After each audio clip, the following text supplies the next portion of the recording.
You're standing in your kitchen on a Tuesday morning. Coffee's brewing, bills are scattered across the counter, and somewhere in the back of your mind there's that number, the one you've been avoiding, $800. That's what the median American has in their savings account right now. Not 8,000, 800. One emergency away from catastrophe, one layoff from the edge. But here's what's strange. There are people in your exact situation who 12 months from now will have $5,000 saved. Same income, same city, same Netflix subscription they forgot to cancel. The difference, they discovered something your brain doesn't want you to know. Let's get uncomfortable for a second. In 2025, 19% of Americans have zero emergency savings. Not enough, zero. Another 33% have more credit card debt than money in the bank. And 55% admit the traditional advice to save 3 to 6 months of expenses feels completely unrealistic. The system isn't working, but that's not the interesting part. The interesting part is what happened when researchers started looking at the Americans who were actually succeeding at saving. Not the wealthy, not the Dave Ramsey disciples with their color-coded spreadsheets, just regular people who figured out how to consistently put money aside. They weren't following the conventional wisdom, they weren't budgeting harder or earning more, they were doing something simpler and stranger. They were saving exactly $100 per week. No variation, no flexibility, no "I'll make it up next month," just $100. Every week, 52 weeks, $5,000. And somehow this arbitrary rule was working when every other saving strategy had failed. The question is why? Because once you understand the mechanism, you can't unsee it. Here's what your brain does when you try to save money the normal way. You set a goal, let's save $5,000 in a year.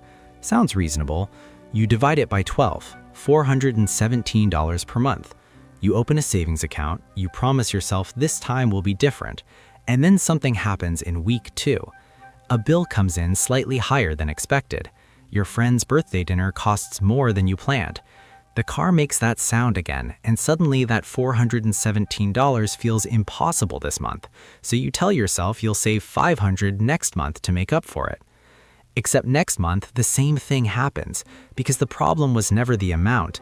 The problem is that your brain is fundamentally incapable of seeing your future self as a real person who will have to deal with your current self's decisions. Behavioral economists have a name for this: temporal discounting. It means we value immediate rewards far more than future ones, even when the math says we're screwing ourselves. But here's where it gets interesting. The $100 weekly rule bypasses this entirely, not because $100 is a magic number, but because of how it restructures the relationship between action and consequence. When you save monthly, the gap between deposit and result is too long for your brain to maintain motivation. 4 weeks is an eternity in psychological time. Your dopamine system shuts off, the behavior dies. But weekly, that's inside your brain's ability to maintain a coherent narrative about who you are and what you're doing. Every 7 days, you prove to yourself that you're the kind of person who saves $100, not occasionally, not when it's convenient, every single week. The consistency creates what psychologists call identity-based behavior.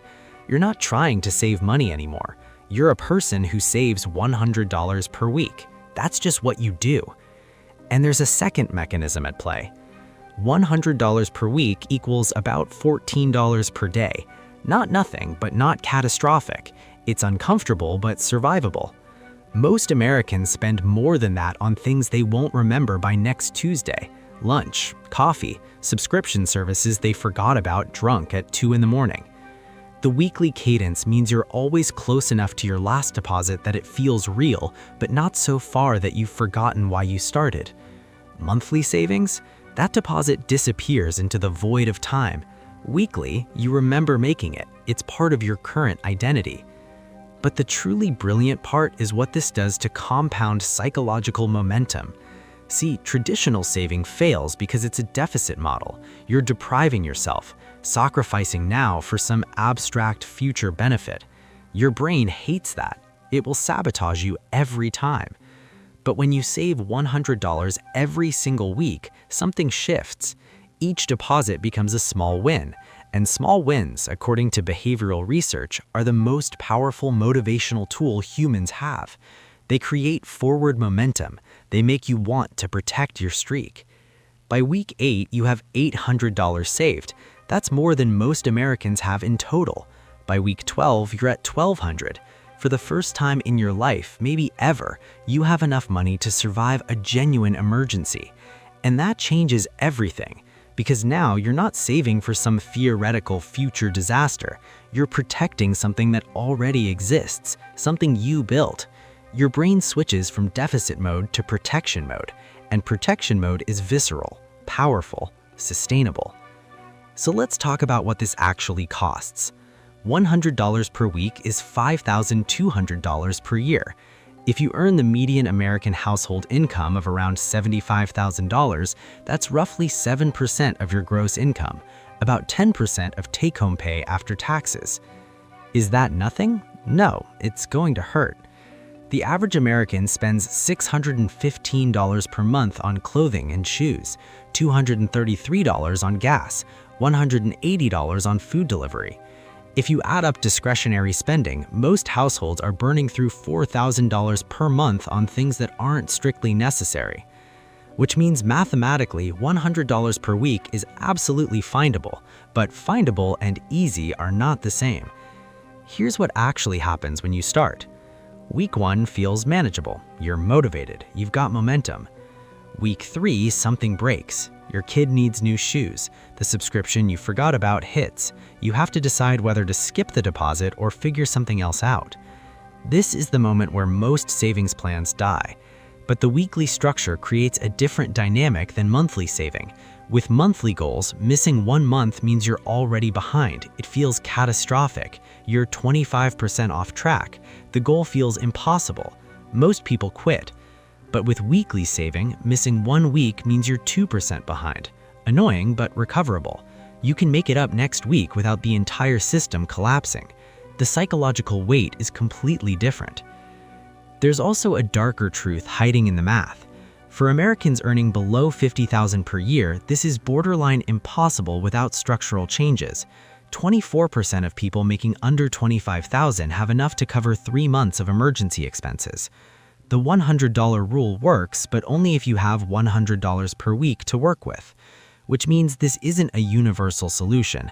It's a psychological tool that works within certain income bands. Below a certain threshold, the problem isn't behavior, it's math. You can't psychology your way out of not having enough money.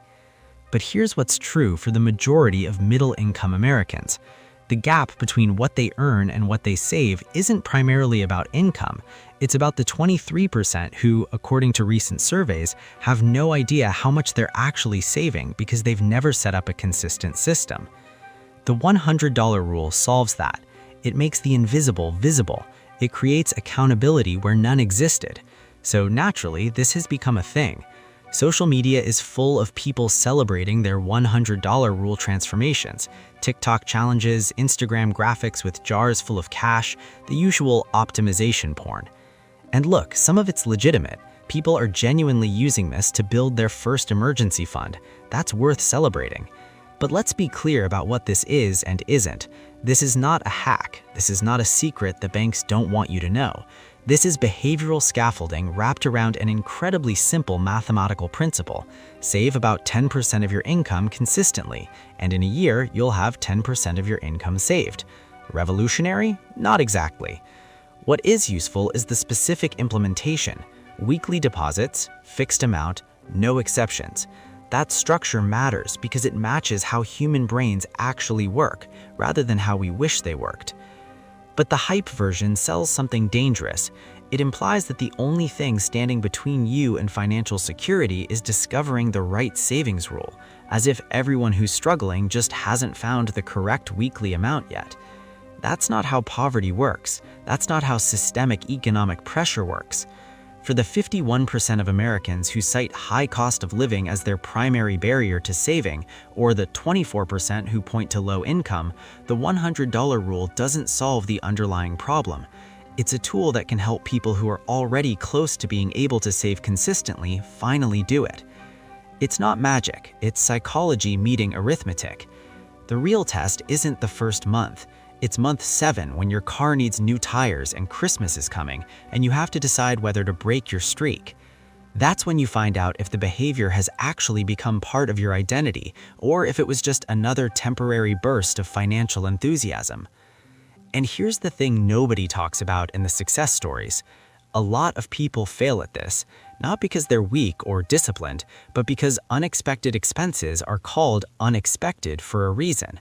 51% of people who tapped their emergency funds in the past year did so for actual emergencies, medical bills, car repairs, things you can't budget away. The $100 rule works best for people who don't have regular financial catastrophes, which, ironically, are the people who need it least. But zoom out and something more interesting emerges.